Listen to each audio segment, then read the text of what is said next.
안녕하세요, 풋볼 포레스트입니다. 무려 14억 인구를 자랑하는 중국 대표팀이 계속해서 월드컵과 아시안컵 등 국제 무대에서 성과를 내지 못하고 있고, 이번 2026 북중미 월드컵 아시아 지역 예선에서도 2라운드라는 상당히 낮은 레벨에서 벌써부터 탈락할 위기에 빠진 데다 마지막 경기는 하필 가장 강력한 팀이 한국과의 원정 경기를 앞두고 있는 만큼 정말 절체절명의 위기에 빠진 상황이라고 할 수 있는데, 심지어 중국 대표팀의 유일한 희망인 외국인 기아 공격수마저 부상으로 한국전에 출전할 수 없다는 소식이 전해지면서 많은 중국 축구 팬들이 좌절하는 반응들을 보이고 있습니다. 바로 이번 주중에 있었던 2026 북중미 월드컵 2차 예선 5차전에서 대한민국 대표팀은 싱가포르 대표팀을 무려 7대0으로 박살을 내면서 승점 3점을 추가했었는데요. 우리나라 대표팀은 이번 경기 승리를 통해 4승 1무 0패의 성적으로 C조 1위 자리를 확정짓게 되었고, 싱가포르 대표팀은 탈락을 확정짓게 되었지만 C조 2위와 3위인 중국, 태국 대표팀의 경우 마지막 경기 결과가 굉장히 중요해졌다고 할 수 있는데요. 중국으로서는 마지막 남은 상대인 대한민국 대표팀이 싱가포르 대표팀을 7대0으로 박살낼 정도로 정말 압도적인 활약을 보여줬기 때문에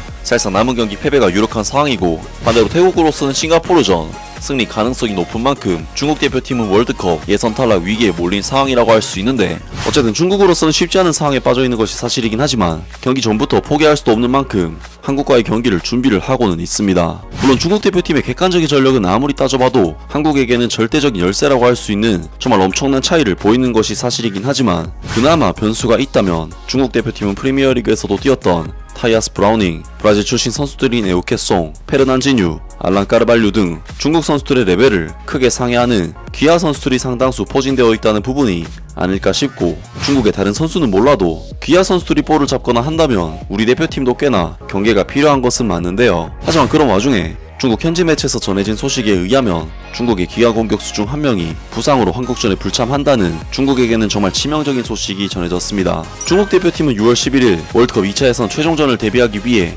선양에서 출발해 대한민국의 서울로 날아갔다. 태국과의 1대1 무승부에서 중국 대표팀의 여러 명의 부상 선수들이 추가됐다. 선수들의 신체 상태를 회복하고 합리적인 기술 및 전술적인 선택을 하는 것이 이번 한중전에 대응하기 위한 코칭 스태프의 과제다. 이반코비치 감독은 태국과의 무승부 후 경기 후 기자회견에서 선수들이 전력을 다했다. 이번 경기에는 부상도 있었다. 경기 직후 3명의 선수가 몸이 좋지 않아 경기장으로 이동해야 했다고 밝혔다. 더 페이퍼 기자에 따르면 알란 까르발류는 근육 긴장 진단을 받고 치료를 위해 중국에 머물 필요가 있었고 대표팀과 함께 한국에 가지 않았다. 태국전에서는 전반전에도 알랑이 상대 수비수에게 수차례 반칙을 당했고 결국 77분까지 버틴 뒤 장 위닝으로 교체됐다. 알랑 외에도 수비수 왕젠하오, 골키퍼 왕다레이, 공격수 장 위닝도 다양한 정도의 부상을 입었다. 다행스럽게도 검사 결과 이들 선수들은 모두 한중전에 출전할 수 있어 이번에도 중국 대표팀이 너무 얇아지는 것을 막을 수는 있었다. 이반코비치 감독은 알랑 까르발류를 제외한 26명의 선수를 서울로 데려왔다 하면서 중국 대표팀이 기아 공격수인 알란 까르발류 선수를 부상 문제로 인해 아예 한국에 데려오지도 못했고,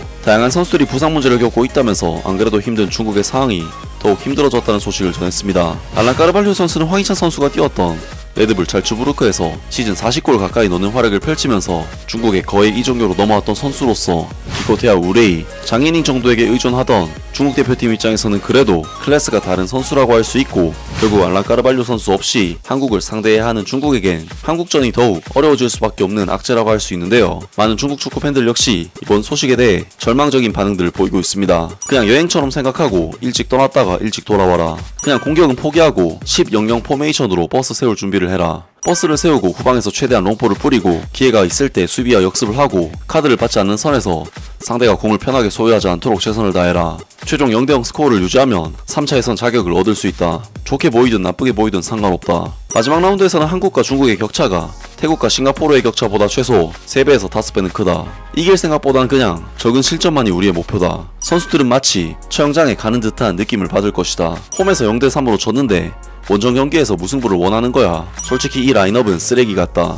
등등 많은 중국 축구 팬들이 안 그래도 힘든 한국전을 더 힘들게 치러야 한다는 사실에 절망하는 반응을 보였습니다. 확실히 중국 입장에서는 홈 경기장에서조차 0대3으로 처참하게 깨진 한국을 상대로 어떻게 생각해도 원정 승리를 기대하기가 어려운 상황이고, 반대로 태국 대표팀의 경우 이미 자신들이 원정에서 박살낸 싱가포르를 홈에서 상대하게 되기 때문에 중국에게는 사실상 싱가포르가 기적적으로 비겨준다거나 하지 않으면 3차 예선 통과를 기대하기가 어려울 것으로 보이는데요. 피파에서는 많은 인구를 거느린 중국을 어떻게든 월드컵으로 데려오고 싶었겠지만 결국 어떻게 판을 깔아줘도 중국 대표팀이 아시아 예선을 뚫기엔 실력적으로 역부족이었고 참가 팀수가 늘어나는 다음 월드컵 역시 중국의 모습은 볼 수가 없을 것 같습니다. 아무튼 오늘 영상은 여기까지고요. 영상 재밌게 보셨다면 구독과 좋아요 그리고 댓글 부탁드립니다.